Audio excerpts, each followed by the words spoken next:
And that's a memo. Now for the top story tonight. Why do so many millions of Muslims hate the USA? Joining us now from Portland, Oregon, Zafar, national spokesperson for the Ahmadiyya Muslim community. And here in the studio, Irshad Manji, author of the new book, Allah, Liberty, and Love. All right, Ms. Manji, if you had to point to one thing that makes some Muslims hate the USA, it would be? Hypocrisy over democracy. While America, the government now, preaches democracy, it has propped up authoritarian leaders and also overthrown democratically elected ones. Where do we overthrow? I know you're talking about Mubarak and Egypt as far as propping up, but where do we overthrow? You know, a lot of Muslims are still very rankled by the overthrow of Mossadegh in Iran, which was a generation ago. But when you combine that with what kids are learning about America on university campuses, about what has happened with America in South America, the propping up of those dictators as well, you get this big bundle fomenting against the United States. And you know that I believe that that is a very ideologically lopsided narrative. Okay, but it doesn't make any sense logically. Look, we're not talking about logic. We're talking about emotion. The Soviet Union, Germany, and Japan did awful, terrible things, correct? Oh, my God. Do I hate Russians? Right. Do I hate Germans? Do I hate the Japanese? No, I don't. I'm with you. No, I don't. Yeah. All right? So that doesn't make that kind of sense where these people want to kill you and hurt you. What do you think it is, Mr. Zafar? Well, it's an important question to ask, and I think the difference here is that what we've seen is that since the 1950s, as Irshad's been alluding to, since then there have been many crises in the Middle East which involve natural resources like oil, and we have sided with the status quo governments, the dictators and kings. And disregarding the people, the difference is we weren't affected as a people by the Russians. We disregarded the people who are being oppressed by those regimes, and people remember that. And the problem then becomes that the current leadership, whether it's religious or secular, they misuse that. They keep reminding people of that to rile up the masses against us.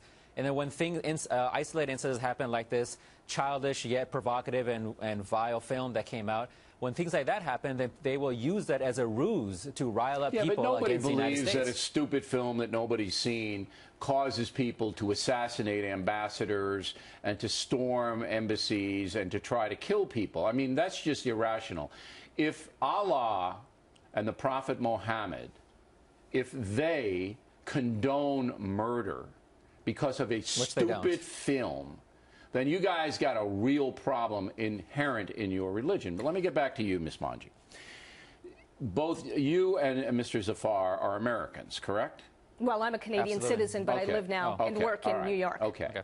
I'm born and raised in America. There's a reason why you live in New York, and there's a reason why Mr. Zafar lives in Portland, Oregon, because this country is a free country, and we provide opportunity for 300 million people. You got it. Now, absolutely, we're not the devil. The Muslim Americans who live here, if they wanted to, they could go back to Saudi Arabia, wherever they wanted to go. They ain't going. They're staying. All right? So this is irrational. But it's irrational on the level of millions and millions of people. You would never have this in Great Britain, in France, even in Brazil. You would never have this kind of conduct. So then I go back to my original question. What is it about Islam that makes these people have such hatred? Yeah. You know, Bill, I have been the hardest of anybody on my fellow Muslims. You know, I've written a book called The Trouble with Islam Today. This new book, Allah, Liberty, and Love, is all about young Muslims who are striving to reconcile faith and freedom.